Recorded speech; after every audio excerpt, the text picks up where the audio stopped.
Stand in a neutral position, unlock both your knees a little. Clasp your hands on the back of your head.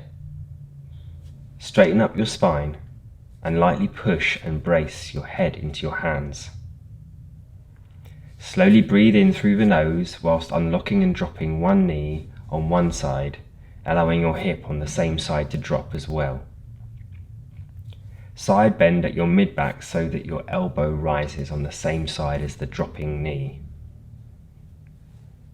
This action will also open up your rib cage on one side and close the rib cage on the other side. Stop and pause here when you feel a good overall balance stretch across your side.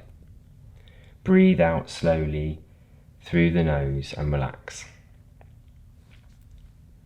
Take another gentle breath here. Hold your breath for a few seconds. Open up the ribs a little bit more and relax in the position. Let go of your breath slowly through the nose. Return to the starting position and continue over to the other side, mirroring the motion. Repeat this process in a smooth, continuous alternating cycle.